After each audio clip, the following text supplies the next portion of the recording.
Hello. In this tutorial, we will show you how to enter a qualified beneficiary's information into the COBRA portal.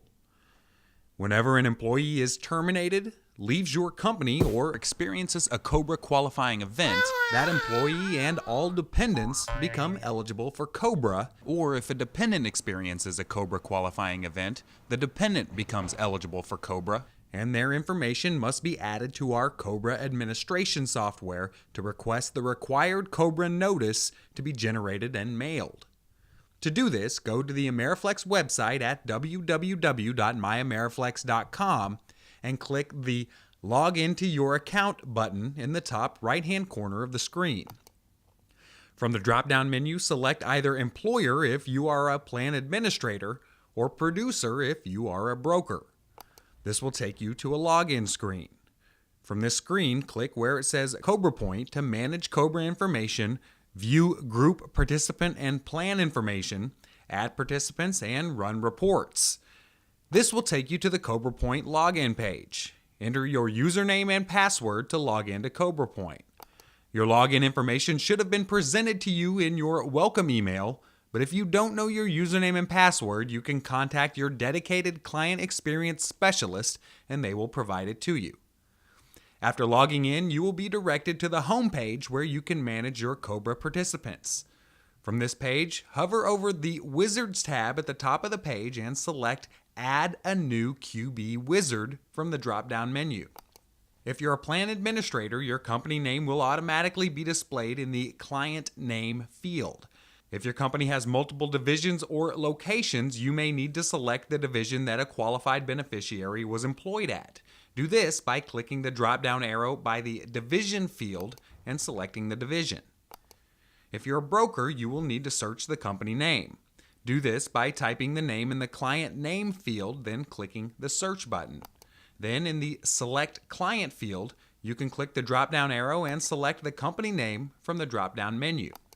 If the company has multiple divisions or locations, you may need to select the division that a qualified beneficiary was employed at. Do this by clicking the drop-down arrow by the Division field and selecting the division. Now you're ready to begin entering the participant's general information. All the fields in red are required fields. If the field is already pre-populated, it is not a requirement to change the information if you do not wish to. If you have additional information, such as a participant's personal email address and/or phone number, please also enter that information. After you complete all the required fields, click Next to proceed to the participant's event information. On this page, you will need to select whether the participant is an employee or dependent, an event type, event date, and date of hire. The employee category would be used for events such as termination, resignation, layoff, etc. The dependent category would be used for events such as the death of an employee, divorce, or a child aging out of the plan. For the event type, click the drop-down arrow in this field and select an option from the menu. For the event date, enter the participant's last date of work. For the date of hire enrollment date, enter the first date the participant began receiving benefits through the company. If you do not know this date, you must still enter a date prior to the event date to continue. If you selected dependent in the category field, you will also need to enter the employee name and employee social security number in the employee information section.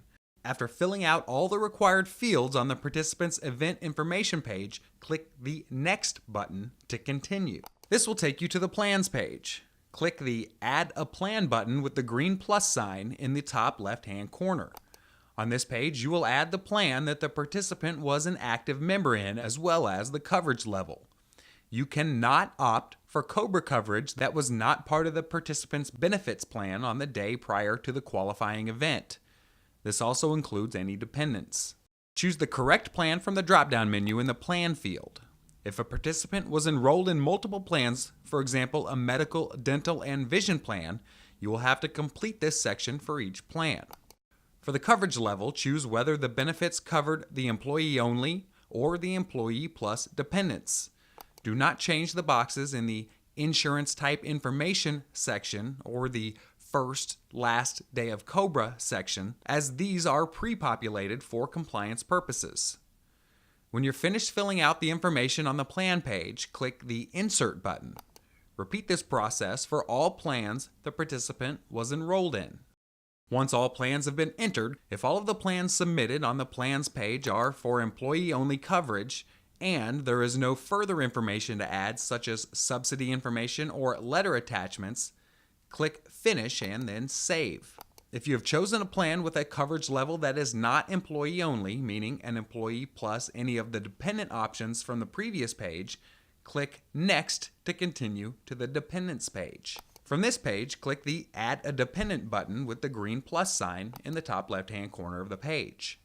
On this page, you will choose the dependent's relationship, enter a first and last name, social security number, gender, and date of birth. Once the relationship is chosen, a start date will be automatically changed to the COBRA start date, and the available plans will show the available options for that dependent. You will need to check the box next to each plan that the dependent should be offered. Click Save when you are finished selecting the plans. A confirmation will appear showing which plans you have selected for that dependent. Click Save again to proceed. Repeat this process for each additional dependent. When you're finished doing this for all dependents, click Next to continue. If there is no further information to add, such as subsidy information or letter attachments, click Finish and then Save. If you're offering a subsidy or severance package to the COBRA participant that will cover a portion or all of the COBRA premiums, you will enter that on the Subsidies page. From this page, click the Add a Subsidy button with the green plus sign in the top left-hand corner of the page. Enter the correct information in all boxes. When you're finished entering the information for this plan type, click OK. If you're offering a subsidy for multiple plans, such as vision and dental, repeat this process for all applicable plans. When you're finished with each plan type, click Next to continue. This will take you to the last page in which you have to submit information.